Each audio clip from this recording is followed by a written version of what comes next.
nights are drawing in, the temperatures are getting cold, and Christmas is getting slightly closer, which can only mean one thing. It's time to start training for the ThruDark Devizes to Westminster International Canoe Race. Hello and welcome to the very first podcast of My DW, powered by Precision Hydration. I'm your host, Rob Hansford, and joining me for our very first episode is Paul Fielden. Hi, Paul. You all right? Well, I am very well, thank you. So you're the chairman of the DW organising committee. And with all of these series that we're going to be going through in all the episodes, it's talking about people's experience of the race and involvement in the race, talking through some of your past attempts and finishes and completions. Obviously, you know, chatting a little bit in terms of your role as chairman of the committee. So we've got a lot of people that are probably listening to this who will know the race inside out. Hopefully there's a few that are very new to this and want to learn a bit more about the race. So do you want to kind of give us a quick rundown of the event? Yeah, I'll keep it brief. So Devizes to Westminster effectively is a canoe, kayak, paddleboard race now that goes from Devizes in Wiltshire to Westminster in London. Now, the senior doubles, which is the blue ribbon event, if you like, started in 1948. As ever, these things always start with a bet in a pub, and that's how DW started. And so the senior doubles will paddle non-stop from Devizes to Westminster. Most crews aim to do it in 24 hours. The record's just over 15 hours, 90 minutes, something like that. But some crews will take 30, 35 hours. So senior doubles non-stop. And then we also run a stages race that starts on the Friday. Paddlers will do 34 miles and paddle to Newbury. They'll stop at Newbury. They'll start again in the morning from Newbury to Marlow, which is 36 miles. They'll stop at Marlow and then they'll come back on the Sunday and they'll paddle from Marlow to just past Teddington, which is 38 miles. And then on the Monday, because of the restrictions we have on the tideway, they actually finish 6 miles short of Westminster. They finish at a place called Barn Elms, which is opposite Fulham Football Club. So I mean, in essence, that's it. You know, there's a senior doubles straight through, and there's a stages race which goes over 4 days. The stages has lots of different classes in it, so you can do it in a single, you can do it. The juniors do it in doubles. You can do it as a veteran junior crew. You can do it as an endeavour crew, which is sort of, if you don't want to do the non-stop, you can do the four-day event. And I'm right in thinking you've done majority of those classes, have you? I haven't done the junior. I was my first involvement. I was too old to do junior. I've done senior doubles. I've done singles, and I've done veteran junior with each of my children. I haven't done endeavour yet, but I'm tempted. I mean, obviously, we'll get into your role in the committee later in the episode, but can you kind of go through how you got involved with the race? Yeah, a very, very long time ago, Rob. 1983, actually, which is a long time ago. I was asked by some friends of mine if I was doing anything over Easter, and there was some chaps from my sort of scout group, my old scout group that were racing. I'd never heard of the race, and they said, look, we have to help them feed and drink down the course, and it's non-stop and it's quite hard. We need someone to drive the car. We need this. So yeah, we'll do this. We'll come along. So that's my first introduction. 1983 was an absolutely brutal year. There was a really strong easterly wind. I think it was like the 1st of April. So it was really, really cold. It was snow on the ground. It was a terrible year. And it was the dropout rate was massive.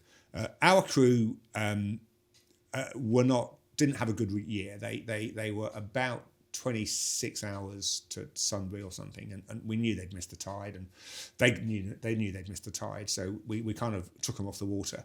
But that sort of whetted my appetite a little bit. And then we were home on the Sunday, because in those days the senior double started on the Friday. So we were sort of home Sunday afternoon, and we were sat with my friend, and we were saying, well, you know, the juniors are still out there, and we had someone we knew from our scout group was doing it. So we drove up to London on the Monday morning to watch the juniors finish. As happens, that was James Threadgold, who people listening to this podcast will know James. So we watched James finish, and we took the boat off them at the steps, and we thought, well, we could do this. So we took the boat to Fielden, and we went for a little paddle. And that's Right how it there and started. then. And that's Easter Monday afternoon. That's how it started. 1983. Yeah. And you've been paddling ever since. Yeah, never stopped.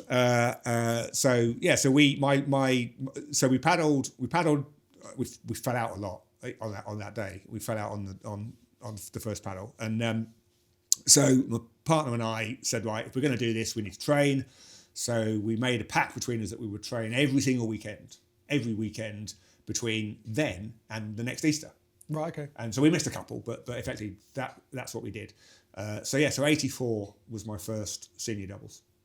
Did you feel prepared enough when you took it on for the first time? Well, I don't think anybody who does it for the first time really feels that they know what they're letting themselves in for. I mean, we had massively over-prepared, and we were lucky. We had a lot of our friends. I lived in Woking at the time. A lot of our friends, knew about the race. Plenty had done it, so we had a lot of feedback. And we got two guys that had been doing the race a few years to come and support us. So we had their experience. We had a certain chap called Brian Greenham in our scout group, and so he was quite helpful. I mean, he was the record holder for so many years, so he was a big help. But of course, his idea of training and his idea of what we needed to do was slightly different in that we weren't going to try and set a record. We tried to just get to the end. So we had we did some stupid training things. We can come on to that if you want. how we planned our training, but we felt as prepared as anybody. We'd done a lot of miles. We'd done a massive amount of training runs. We'd done practice runs down the canal. We'd practiced everything. We had sessions where we just did portage practice. So we felt we were prepared as anybody else, but we still didn't really know what it was going to be like when we set off. And then you did. And then yeah, that first 15 miles feels like a bit of an age until you get that first portage, doesn't it? And in contrast to 1983, which was bitterly cold, 1984 was blooming boiling. I mean, it was. I think 20th of April. I think was the day. It was. So I think the year before was the earliest that Easter could be, and the year we did it was the latest it could be. So we had, and it was absolutely stifling. So all the prep we'd done, all the clothing we'd sort of prepared, we turned up at Devizes and we thought, this is shorts and t-shirts. we can't wear all this kit we've bought. But it was. I mean, it was what was nice after what amounted to like 54 weeks training was just getting on the water and doing it. Yeah. Just to get away from everybody else, just get on. Because when you're on the water, when you're doing it, much as it is a race that you need a team around you, fundamentally you've got a lot of time on your own in the boat. Well, I was going to ask you. I mean, I suspect your views on the way you tackle the race has evolved over time, because obviously you've got several finishes under your belt. And that first time though, how did you go at it psychologically? Because obviously it is as much a psychological game as it is a physical game doing the race. Yeah. And as you say, it's a lot of time on your own, a lot of like repetition. How did you get yourself through it on your first attempt? I mean, that is very true. Is that it's as much mental as it is physical. I mean, we felt we were physically prepared. We'd done hundreds of miles in training, but mentally you don't know how you're going to feel in the middle of the night when things are going wrong or it's not going quite as well as you thought it would be. We didn't think our bodies would give up. We thought we'd be okay. We'd seen the year before where the crew we were following had a really lots of bad patches and so we'd sort of seen what it can do to you. So And I think we'd sort of come to a pact that if one of us felt really bad during the night, we weren't going to say anything, which is probably not the thing to do. But because we kind of felt that if you both went down together, there's chances are you'd can it. Yeah. So the sort of the unwritten rule in the boat was, if you're feeling bad, don't say you're feeling bad. Just be quiet, because if your partner's feeling bad at the same time, it's really easy to say, okay, then let's just stop. Yeah. So we were quite chatty in the boat, but you kind of knew. I knew when my partner was quiet that he was not feeling too good, and you got to hope that those periods when you're not good don't coincide, because then it really is a tough one to get back in the boat after a portage. So when did you start to have that first moment of it's getting tough now? Well, I think for me, So 84 was a really late tide. So I think it was dark before Newbury.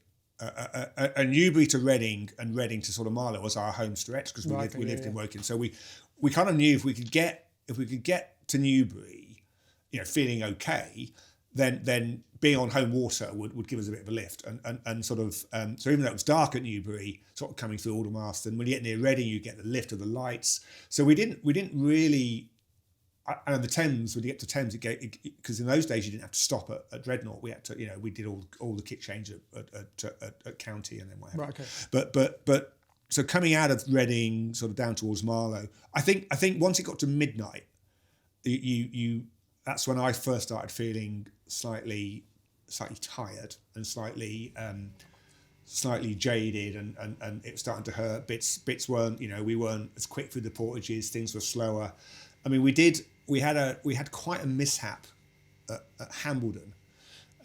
So I mean, and it's when I think back, I think, Jesus, how did we survive it? So we came out the lock at Hambledon, and Chris, my partner, he sort of steered us into the trees, and I did say something. I have to say I was quite angry because I was in the trees trying to keep the boat upright, and we're in the although there was very little flow, we still got pushed into the trees. And I kind of said, Chris, do you mind telling me what you're doing? Or words to that effect. And he said, I haven't got any steering. I haven't got any steering at all. So he reached down and he said, I can pull the tiller out. So what happened is that the bolt, the pivot bolt for the tiller and the crossbit had snapped. Right. So we had no steering at all. But in those days, there was a little ferry that went across Aston Ferry, right, from near the Flower Pot Inn, just below Hambledon. And our support crew had planned to go there because they didn't want to go to Hambledon because it's the wrong side of the river. Yeah. It's a long walk and it's dark. So they said, no, we'll go to Aston Ferry. And if you're okay, paddle past. If you're not okay, come in. So we kind of paddled whatever it is, 200-300 yards, but without a rudder. Managed to get in. And of course, our support crew, absolutely fantastic. I mean, they ran off to the car. They found a bolt from somewhere, probably took it out of took it off the car somewhere. We were the support crew were feeding us and stuff, but the other two lads were fixing the boat, getting a hammer on it, and trying to round the end of the bolt off, and off we went. But there was never a question that we were going to stop. I mean, the support crew said, no, we'll fix it. So you're going on. We never ever felt that we were going to give up. And I think that was the mentality. We trained so long for it, we were just not going to finish. How many races have you done in completions? Two different questions. All right. Let's just start again. So, how many races have you started? And how 20. Many, started 20. Yeah. And how many of those have you completed? So I finished 14. And there's and the non-finishers hurt. They still hurt. Some of them, I would say, not necessarily my fault. One where the race was terminated in 2018 at Reading, and a couple where my partners were quite poorly, so we pulled out there. But yeah, so 14 finishes, 8 senior doubles, and 6 stages, two singles and 4 veteran juniors. You say 2018. That was one that probably hurts most for me because we were actually doing C2 senior doubles, and we were flying and going through the Oracle. I mean, we get why the race was canned at Reading, but in a C2 that is bulletproof, we flew through the Oracle and we were like this roller coaster ride, absolutely loving it on a high. And then you get pulled off at Reading. That's the one that hurt because we knew that we were on for it. And it was one of those, isn't it? Like the race is so unique because there's so many things that can kind of take you out of contention. It's not, as you say, it's not always within your control, is it? Yeah. No. And I mean, so equipment failure is one of those things that is kind of, all the people that I help with the race, and I say coach, but I trade and I offer advice. There aren't that many moving parts on a boat. There's like the steering gear. So for heaven's sake, make sure you've checked it all and you've everything is good because it's not usually the boat failure that stops you finishing. It's usually something. I mean, a couple of times I've had.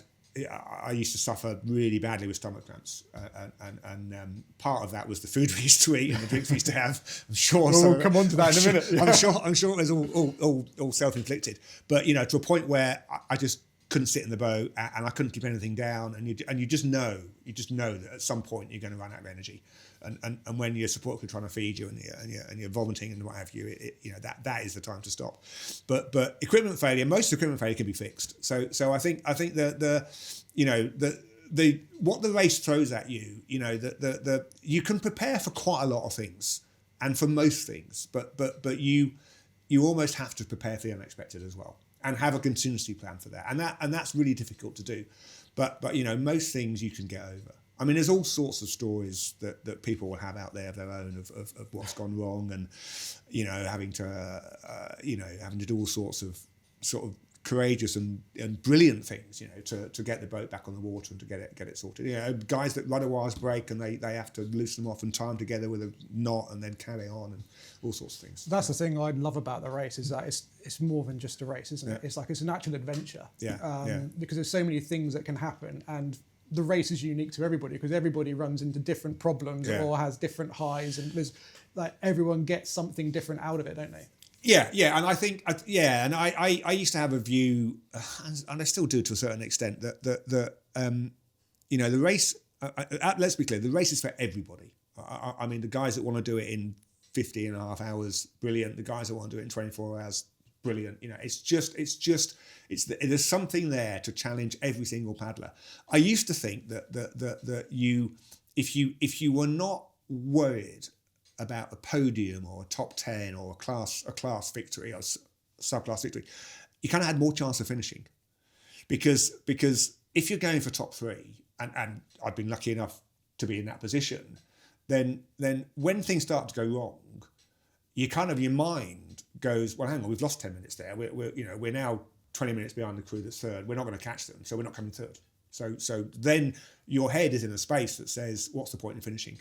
Now, I don't like myself for thinking like that. But if you've got no expectations of where you're going to come and you just want to get a time and a finish, and if it's good enough for a place or a medal or whatever, then brilliant. But actually, no one wins the race. It's not a race at Headington. It's a race to Westminster. So you've got to get there.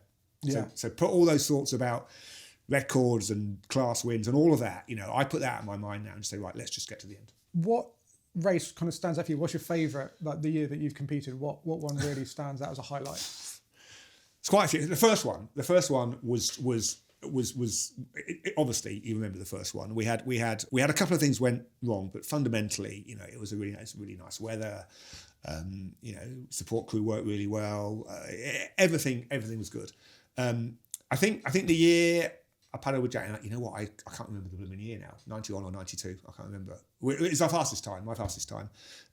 We were third.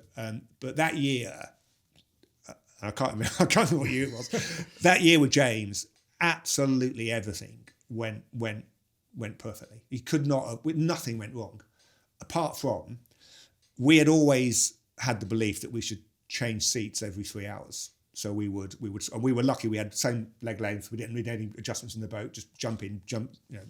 So that was really, really easy. And my stint came after Crofton in the front. So I got in the boat, and we couldn't paddle. It was awful. The boat wouldn't run. It was like wobbly, and it just felt dreadful. So I said to James, "This is awful." So the next lock, I started Crofton. We said, "Right, let's swap back. Do another lock, and then I'll jump back in the front again." We did that, and it didn't run. It was awful. So I said, "Right, you go back in the front, and we'll see where we go." Poor old James did the whole race in the front, which was not the plan.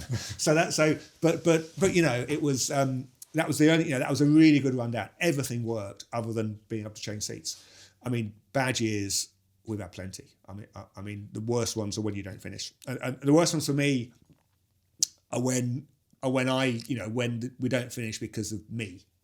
And there's a massive sort of feeling of letting your partner down. You've trained for the best part of 6 or 9 months or whatever, and you sort of the one thing you're going to do, you don't finish, and that is a dreadful feeling. So and even though there's not a lot you can do about it, it doesn't make that feeling any easier. We've had, we've been lucky. So we had a few equipment failures, but usually we're pretty good on checking the boats out. We've had, capsizes, swims, early days. So we swam under under Tire Mill Bridge. We hit the bridge with the paddles and went in. That was pretty nasty. I haven't hit anything. I haven't injured myself on anything. I have caught my buoyancy aid on a bridge bolt and been stuck under it in a K1.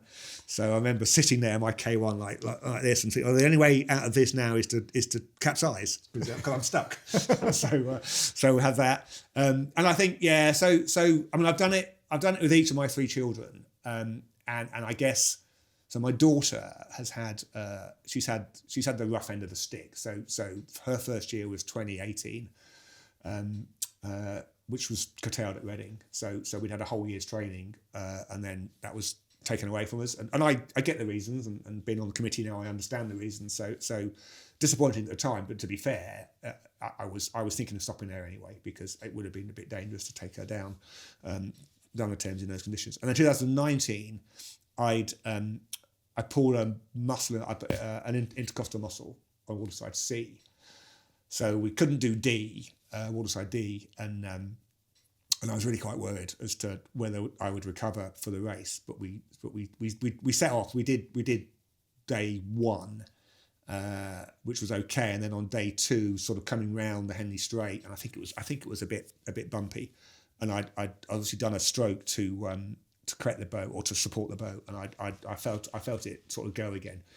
So as we sort of came around the top by Hamwood and then ran towards Marlow, I couldn't paddle. I was in agony. So we went back to where we were staying, and I sort of took a load of painkillers and put a load of sort of KT tape over it and thought, well, I don't know how the hell you're going to, this is going to work. And then we set off for Marlow on the third day, and I just couldn't paddle after Bourne End, so we had to jack it at Cookham. So, and I felt really bad for her because she'd missed 2018, and in 2019 missed that as well, and that because my children did it in their lower and upper six, so then they went off to university. So right, okay. That was her 2 years to do it, and she didn't get there. So yeah, and it's as you say, it's one of those. It's hard, doesn't it, when you don't get the finish?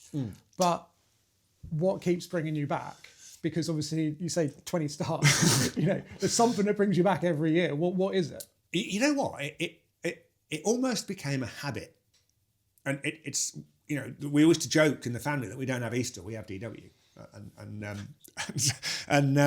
so the first year was because we'd seen it and been through all that anyway, so that was great. The next, so we had a target time of 20 hours, and we did 20 hours 17 minutes. So we got off and we got home. We went to the pub on what would have been Easter Sunday, and I said to Chris, we can't leave it at that. So the next year we had to do it again. We had to do it and get it under 20 hours, which we did, which was great. And then we did it for the third year. And again, this is when it started to become a habit. And we didn't finish. And that was my first year with really, really bad stomach trouble. So I felt really bad. And Chris went off to work abroad after that and for a year or two. So I then did 87 as K1 because I didn't want to stop on a non-finish. Yeah.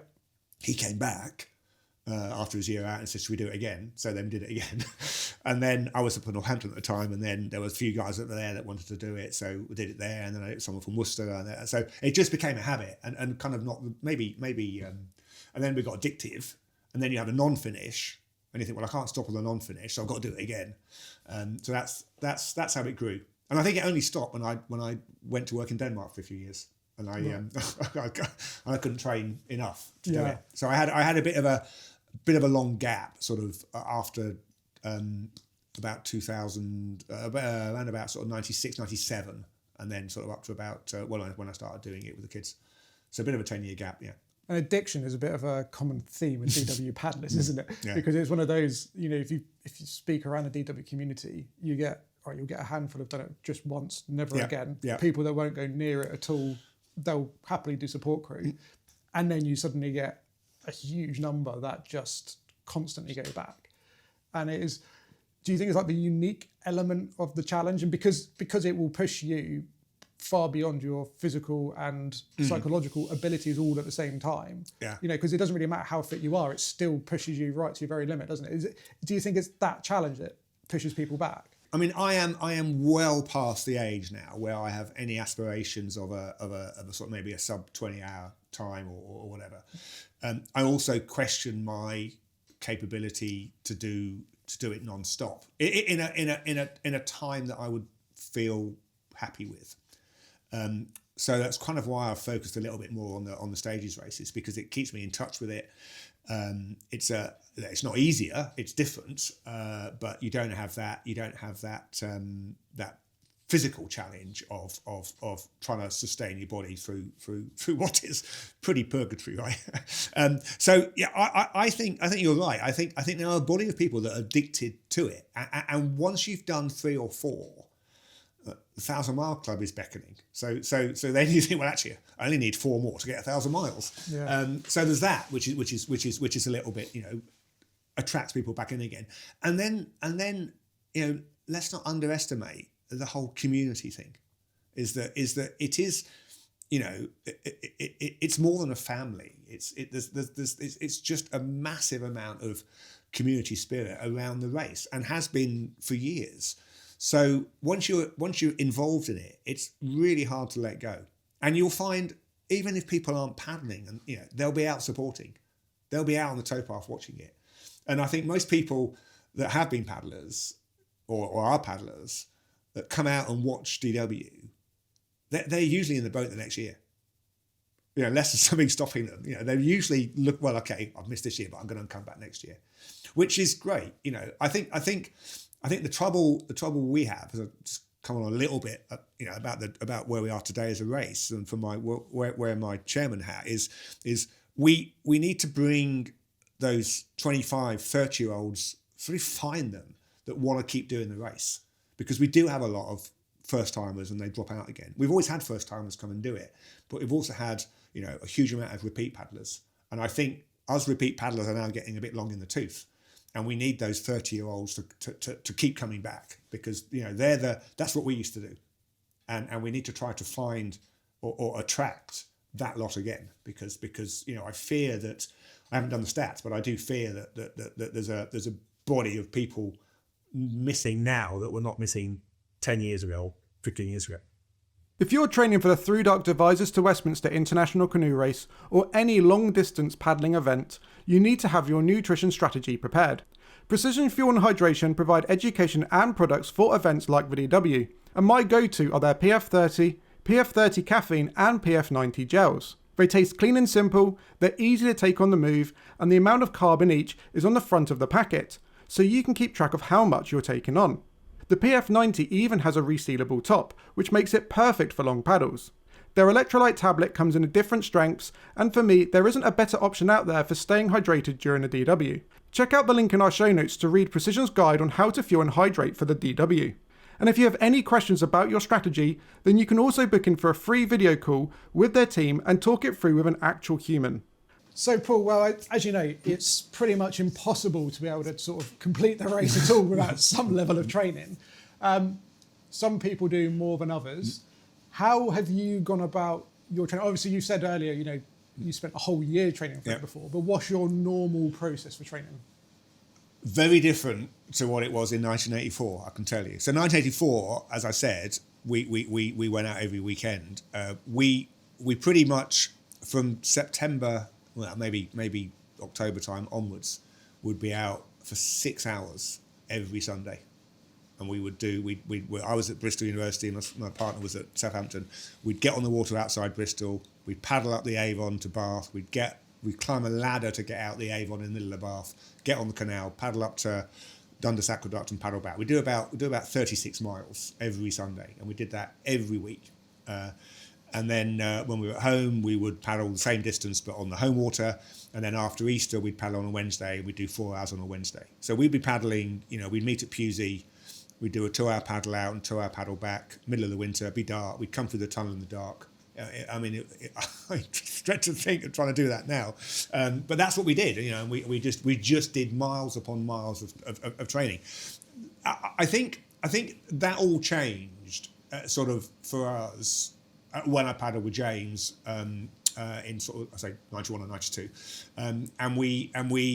I was paddling at Bath on Avon at the time, and James would come to paddle, and we'd quite often paddle twice at the weekend, but not more than a couple of hours. So more intensive training and shorter. So we kind of cut out all that, or I cut out all those stupidly long paddles, and did a lot more sort of interval type training and sort of shorter efforts. And then at the weekends we do a longer effort, but not more than 2 hours. And that's kind of where I'm at now. I've been doing that for quite a long time, whether it be for senior doubles event or whether it be for the stages. And I've always felt that when you get into the water sides, you plug for the water sides. I would never not do the water sides if I was doing DW. I would always do the water sides. I just think they give you a feel for what that race is all about. And I know people talk about you don't want to get injured, you don't want to do this, you don't want to do that. But actually, you know what? Getting out there, Waterside A is only 13 miles, but it's a hard 13 miles if you race it. When you get to D, you start to feel what you're going to feel like on DW. So I wouldn't do anything longer than 2.5 hours, and then you start to get Waterside B, C, and D build up that distance, because I kind of feel like I've got those miles on my arms anyway, so I'm not that worried about that. I know first timers we sat there saying, I've got to know what it's like. Can I do 6 hours? Can I do this? And of course we've got the qualification times that people have got to do. And I would not recommend anybody that is not qualified in terms of they haven't met the criteria. Do not leave it to Waterside D to do your qualification paddle, because that is the closing date of the race. So if you break a boat or you break a paddle or you do something catastrophic on Waterside D and you can't finish, you do not have your qualification paddle. So all those first timers that haven't got the qualifications yet, do not leave it to Waterside D. I know we're a long way away, but people are already thinking about when do they do the 30-mile paddle. So that's my tip from the committee. Do not leave it to Waterside D. I mean, I agree with you about the water sides. I mean, we used to do the water sides and then the Thames sides as well. Yeah. And that then used to, especially when we started out, I started paddling. It gave you a clear view of going, right, I know this course now all the way down to Reading. Yeah. And I lived near Reading when I was doing the race the first few times. It was almost like coming home once you got to Reading. Yeah. And then you're out into the unknown on the Thames a little bit in terms of didn't have as much of a knowledge base as I did on the canal. But at least psychologically, you know where you're going. I suppose it can play two parts. If you know where you're going, sometimes it feels longer to get there. Yeah. But it is really helpful, especially on some of those twisty sections like near Aldermaston, for example. Yeah. Yeah. And I again, a plug for all the stuff that Owen tells people to do for senior doubles, because you're doing that bit you're normally doing in the dark anyway. The lower canal, can be challenging. You've got quite a few side streams coming in. You've got quite a lot of bends, sort of Burfield area where if you miss the bend, you're down a weir, and you've got the turn left at Aldermaston. I mean, we've had crews, we've watched them on the trackers, going around the marina at Aldermaston because they've missed the left turn. So, course knowledge is key. I mean, I was lucky, a little bit like you, is that sort of Newbury to Marlow was our training routes. So that bit we knew fairly well. We knew it very well, I'll be honest. And once you get sort of past Marlow, races I've done at night, you get a little bit of ambient light as you get towards Maidenhead, and then it starts to get sunrise. Sort of, it's always odd. It's always around sort of Chertsey, Shepperton. It doesn't matter what year. It's always light there. It's always Chertsey, yeah. So again, if you're thinking, well, which bit of the Thames should I really know? Reading to Marlow. There's islands, there's bends, and in the dark, and it will be dark next year. We know it's going to be dark next year, and I know that sounds silly in the night, but we know what the moon's going to be doing. We know the height of the moon, the luminescence, all feeds into our scoring for the course. So it's going to be dark. So you need to know where those islands are and what side you need to go. Yeah, I'd say that's massively important. I mean, one year I was paddling with Sarah Francis, and it was just beyond Shiplake, heading down towards Bolters, and we knew the route. But we just, with the light and the way it was, we just got one of the islands. We just got the sequence wrong in the islands. Yeah. And we ended up we should have gone left and followed the main channel. We ended up taking right. And the river was in flood that year anyway, so high water. And when we went down that channel on the wrong side of the island, and it was full of fallen trees and debris and stuff, it was, not recommended to repeat. And I think that for us, it really showed the importance of knowing those islands inside out, because we paddled that stretch all the time. We knew it. It was just a lapse in concentration that just sent us down the wrong side. But it is, as you say, knowing those islands is vital, really, isn't it? Well, so I'll tell you a story. So a little bit of knowledge is dangerous because I did Thames 200 this year, and we drew the short straw and ended up with the 4:00 shift in the morning. So we were paddling from Marlow to Staines, and I know that bit of the river. I paddle it blindfold without any issues, and I kind of knew that as we came down after Marlow down the big straight towards Bourne End, I knew the river turned right, and I knew it wasn't that sharp, but towards the railway bridge. So I'm thinking, and I couldn't remember quite how long it was from Marlow to that right hand turn, and I could see the boat lights on the left hand bank, and I thought, well, I know they're on the left hand bank, so I know the river turns around. So I was kind of coming a little bit too far right, and Ian, who I was paddling with, will not thank me for this, but I hit a tree, and I thought, bloody hell, I'm not in the bank, and of course, and then I hit the buoy that was marking where the tree was to avoid the tree. So, but that tree, we paddled Thames on Sunday this week, and I looked out for it, and it's in the middle of the river, so it's obviously fallen down, and it's all underwater, a good 20, 30 meters from the bank, and then the bit sticks up in the air. That's the bit I hit. So I was in the right place. I just within this sort of width, I hit it. So, yeah. Lucky or unlucky, I don't know, but know the river. Yeah, absolutely. And I mean, beyond the course stuff, I mean, there's so many elements, isn't there, of training? It's not just about knowing the course; it's about knowing your diet. And like I said, we've got Precision Hydration, obviously sponsoring this podcast. You know, go and check them out if you're looking for in terms of your fuel and your hydration, and want to try some of the items out before. Obviously, you go and do the race. So it's always key, isn't it, of like knowing your diet, knowing your nutrition before the race. But really great for energy. I know you use a lot of their stuff, don't you? I do, yeah. So early days, none of this stuff existed. We would go to Boots, we would buy some glucose powder, we would get a saucepan on the stove, we'd put some orange squash in it, and we'd dissolve as much glucose as we could into that orange squash, so you couldn't almost stir it, and then we'd sort of dilute that with some water, and that's what we drank. I mean, that's why we had stomach issues, because we were just we were just trying to get as much glucose in our bodies as we could. Foodstuffs we'd eat a whole raft of stuff on the race. I mean, Marmite sandwiches. My partner had pizza, which I couldn't stand, but occasionally I'd get the wrong stuff because the pork would mix up. But we would have savoury, sweet, all sorts of stuff. My advice is whatever you fancy eating, make sure you've got enough of that for the whole race. Because we would have, say, Marmite sandwiches, hot cross buns, chocolate, all sorts of things, and we'd have enough of every single food item to do the whole race. Because the first year we did it, we'd eaten Twixes, every single training one, because that was the only chocolate that had a waterproof wrapper in those days. So we took Twixes every training run. And when we got to Easter, first stop, we didn't want to see a Twix again. So there's a point we'd assume we'd eat Twixes all the way down, and we didn't eat one. So definitely think about that. Nowadays, obviously, this Precision Hydration, I have become a big fan of these, which is the carb chews. Now they've got the consistency of like Turkish Delight, which I quite like, and they're very, very sweet, but they're not so sweet that they make you feel sick. And so I used these about 2 or 3 years ago on the watersides, kind of for the first time. And sort of ditched the Marmite sandwiches and went with those, and never ran out of energy.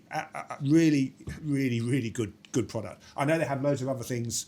I tried a chew bar on Sunday, which was tough going at the start. We did a 24-mile paddle last weekend, so I took that to start with, and then I went on chews and gels for the rest of it. Didn't eat hardly anything on that paddle, sort of. So yeah. So these days, do you tend to stick more to the gels and the food? Because I mean, one of those paddlers is probably still a bit old school, and now I'll go through like sandwiches and obviously high carb food.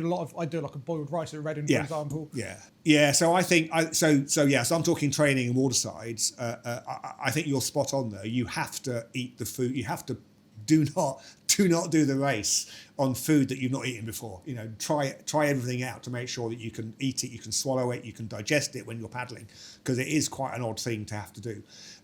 But yeah, so on DW, I always worry about all this fluid we take on, and it's sloshing around inside your belly, and you really need something to absorb it. So bread, that's why I used to eat sandwiches, so it absorbs some of that, and you feel like you've got something in your stomach, which is you don't want your stomach sort of contracting on nothing. So a bit of bulk, and there'll be people out there that say that's just the wrong thing to do. But I think on a race like DW, you've got to have what works for you. And for me, having kind of like a half full stomach was always important. And particularly, Reading, absolutely, most people do it now.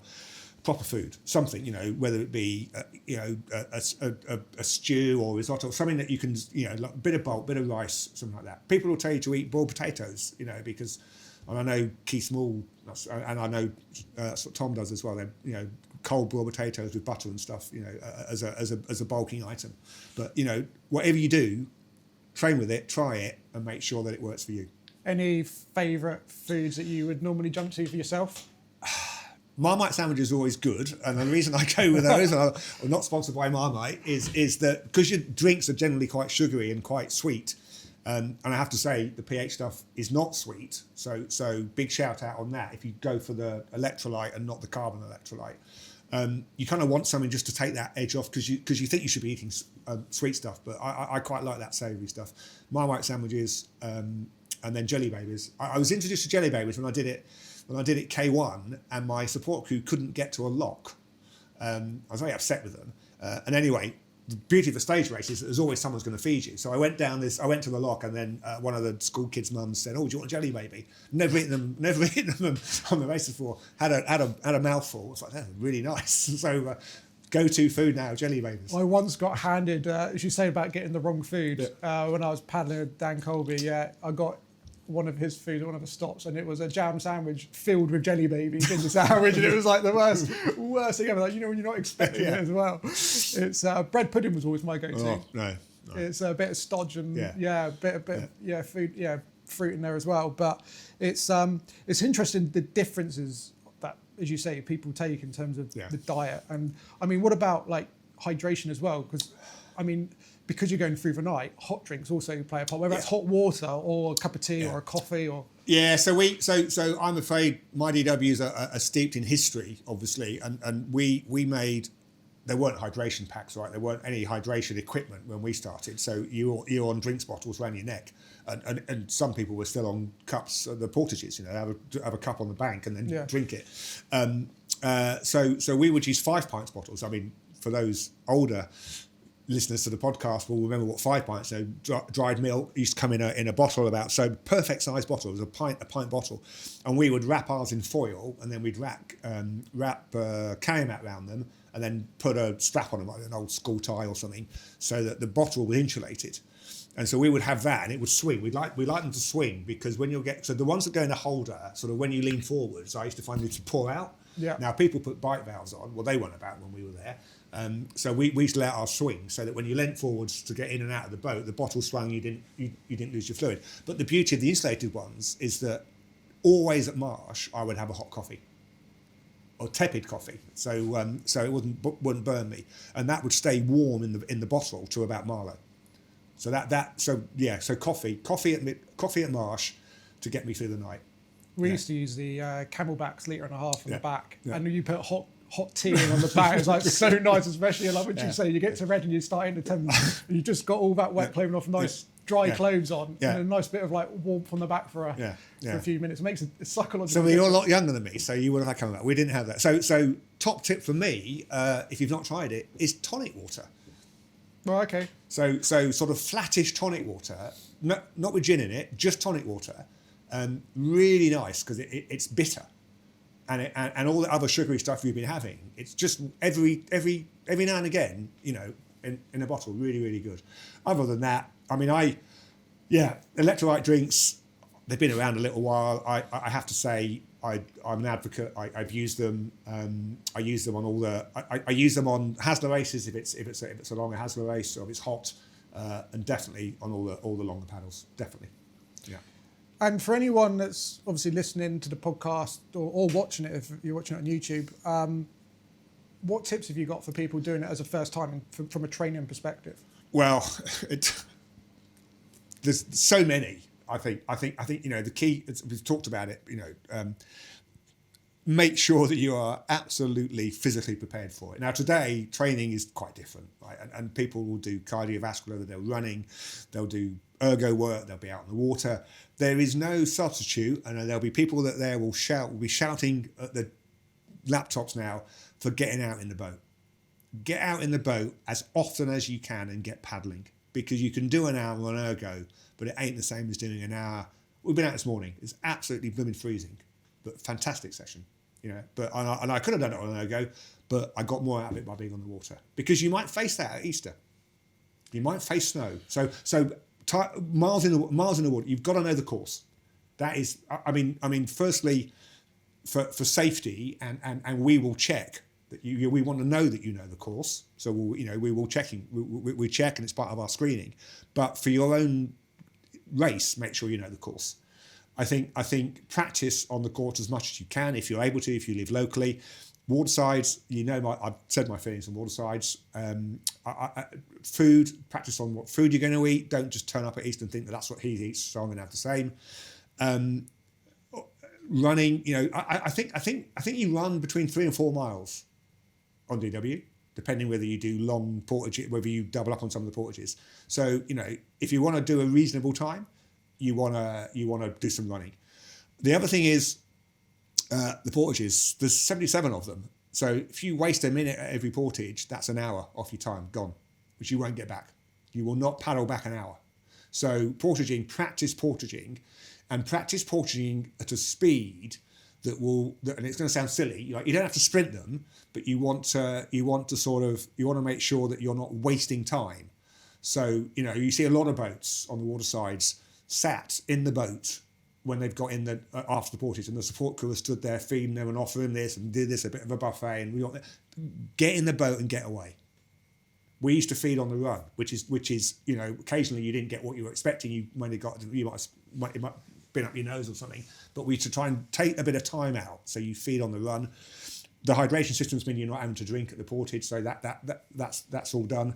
But portaging is such an important part of the race. Practice it, and whether you carry the boat up or down or cockpits or you have handles, it doesn't matter as long as you're comfortable. It's also worth saying getting your support crew involved early as well, isn't it? Because support crew make a massive difference to whether you finish the race or whether I can't emphasise enough that the support crew are an integral part of any paddling crew. Right? A good support crew is not going to win you the race, but a bad support crew can mean you don't finish. Yeah, no, definitely. And I mean, moving away now from your personal experiences from racing, beyond being a competitor, obviously you've been part of the organising committee when did you start on the organising committee? 2019. How did you get involved in that? And then obviously moving on to taking the role as chairman. So I was a good friend, James, who I have known for sort of over 40 years, approached me and said that the then trophy secretary was looking to move on. A chap called Bob Sutherland, who sadly passed away a month or so ago. So James said, would I be interested? The attraction, how James sold it to me was that it meant I could still paddle, because trophy secretary really doesn't have a lot to do until after the race. You've got to get them all back in before the race, but don't have to do very much. You're not an operational part of race delivery. You're kind of just doing the trophies and certificates at the end of the race. So he said you can race and still do the role. So that was kind of attractive. So 2019, that's when I picked it up. And then obviously you've then moved into the chairman role. Was it last year, wasn't it? Back end of this year, January. This year, yeah. So what challenges are you now facing, obviously, as overseeing the committee in terms of the race itself? How's it looking at the moment? So I kind of joined the committee in 2019, which was just before COVID, and of course we had the terrible tragedy on the Tideway in 2019, which we should never forget, and then we had COVID for 2 years, so we had no race for 2 years. We had the fallout of 2019. We've had sort of stricter legislation or mandates put on us by a number of authorities and governing bodies.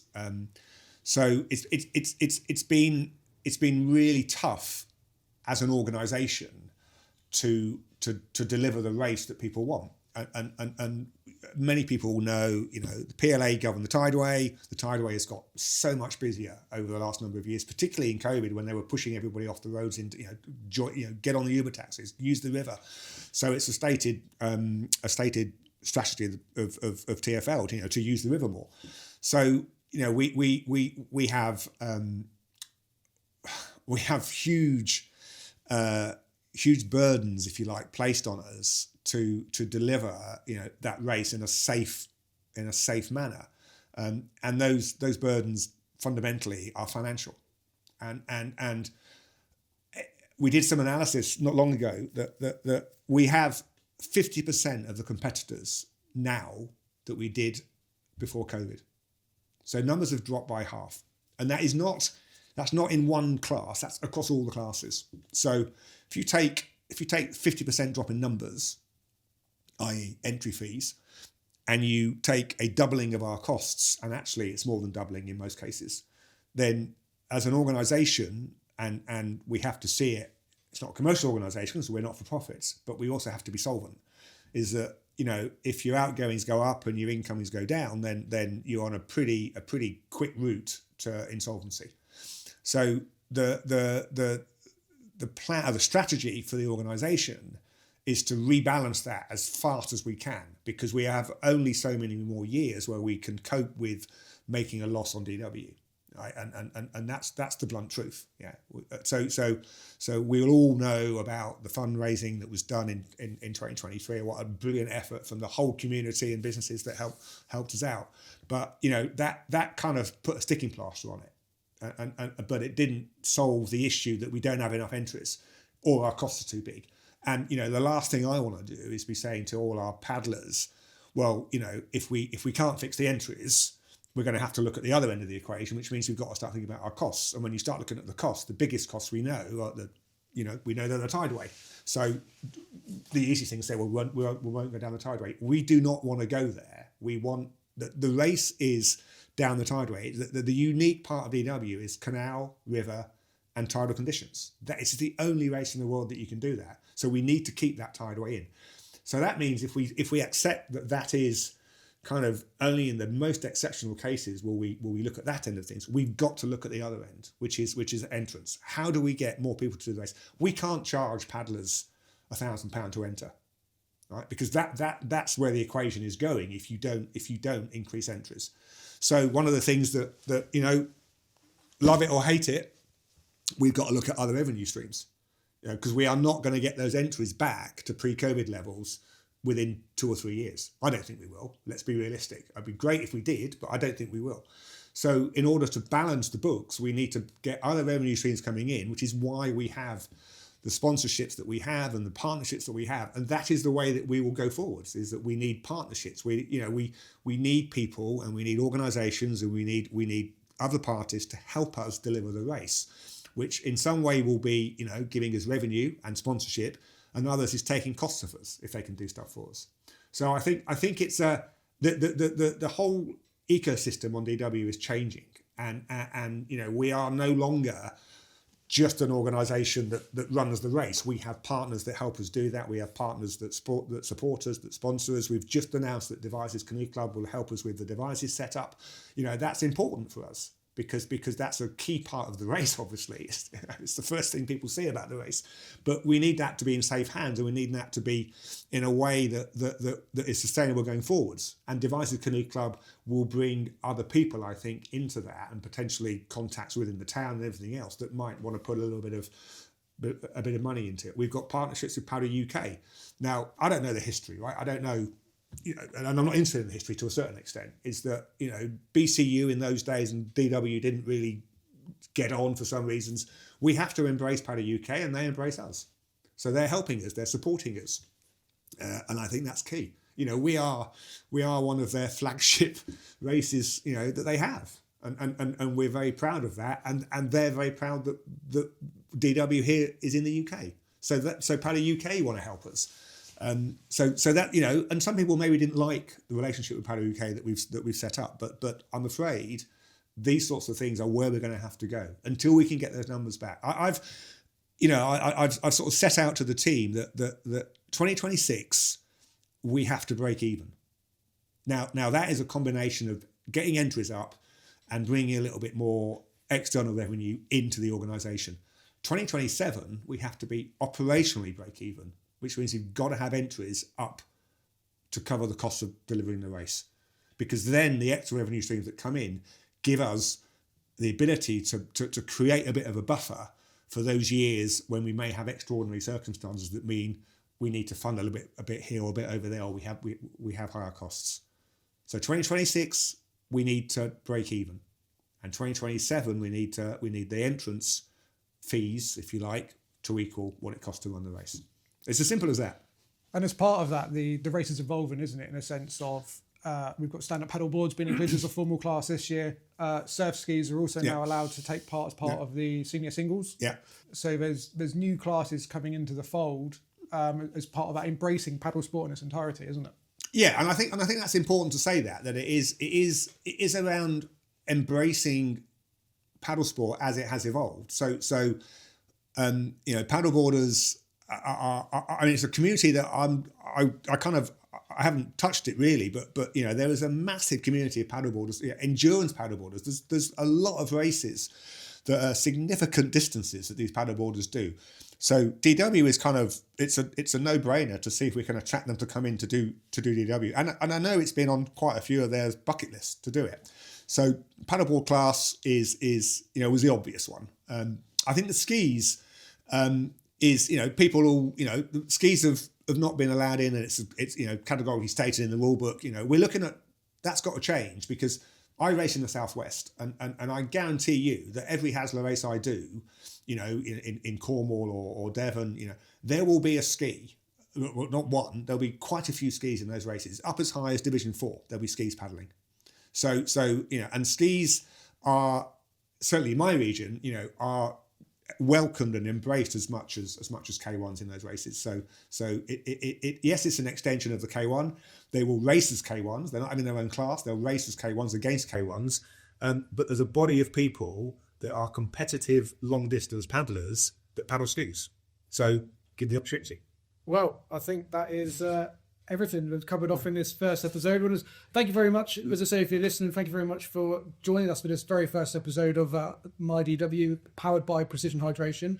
We'll be back again soon with a new guest. We'll be changing every episode to be different person on, and looking to do this every fortnight or so. Will be released all the way up until next year's race in April. It's coming around quick, isn't it?